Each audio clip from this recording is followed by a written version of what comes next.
বিশ্বনবীর হাদিস শুনলেন উম্মে সালামা রাদিয়াল্লাহু তাআলা আনহা। ওনার স্বামী হলো আবু সালামা। মজার ঘটনা খেয়াল করে শুনেন আমার প্রিয় কলিজার টুকরা ভাইয়েরা। কানগুলো খরগোশের কানের মতো খাড়া করে আমার দিকে তাকান। সাইয়্যিদাতুনা উম্মে সালামা রাদিয়াল্লাহু তাআলা আনহা, ওনার স্বামীর নাম আবু সালামা। শ্রেষ্ঠ দম্পতি, শ্রেষ্ঠ ফ্যামিলি। প্রথমে হিজরত করেছিলেন হাবাসায়, পরে হিজরত করেছেন মদিনায়। উহুদ যুদ্ধের পরে ওনার স্বামী আবু সালামা ইন্তেকাল করলো, শহীদ হলো। সুবহানাল্লাহ পড়ে।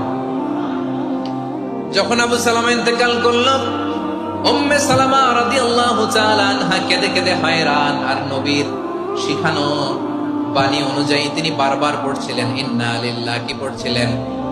মুই কই যামু, কি হরমু, এগুলো বলে নাই। কি বলছে? ইন্না লিল্লাহ।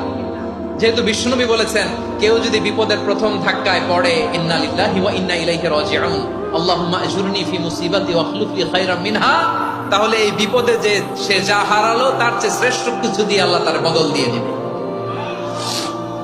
এই হাদিস শুনে উম্মে সালামা রাদিয়াল্লাহু তাআলা আনহা ওনার প্রাণ প্রিয় স্বামী আবু সালামার ইন্তেকালের পরে চোখের পানি ছাড়ে আর পড়ে ইন্না লিল্লাহি ওয়া ইন্না ইলাইহি রাজিউন, আল্লাহুম্মা আজুরনি ফি মুসিবাতি ওয়া আখলুফনি খায়রাম মিনহা।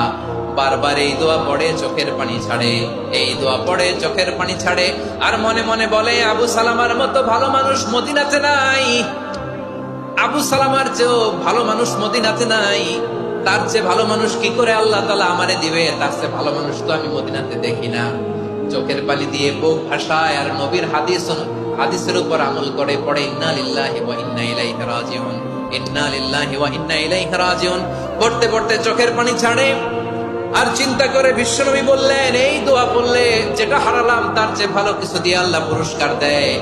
আবু সালামের চেয়ে ভালো মানুষ মদিনার মধ্যে আর কে হতে পারে? কি আজীব তামাশা, কি অবাক করা ঘটনা। কিছুদিন পরে দেখা গেল সাইয়্যিদুল মুরসালিন রাহমাতাল লিল আলামিন স্বয়ং বিশ্ব নবী উম্মে সালামাকে বিয়ের প্রস্তাব পাঠিয়েছে। স্বয়ং বিশ্ব নবী উম্মে সালামা রাদিয়াল্লাহু তাআলা থেকে বিয়ের প্রস্তাব পাঠিয়েছেন। উনি রাজি হয়ে গেলেন, বিয়ে হয়ে গেল। উনি হয়ে গেলেন উম্মুল মুমিনিন, আমাদের মা, পুরো মুসলিম উম্মার মা। চিৎকার করে বলেন আল্লাহু আকবার।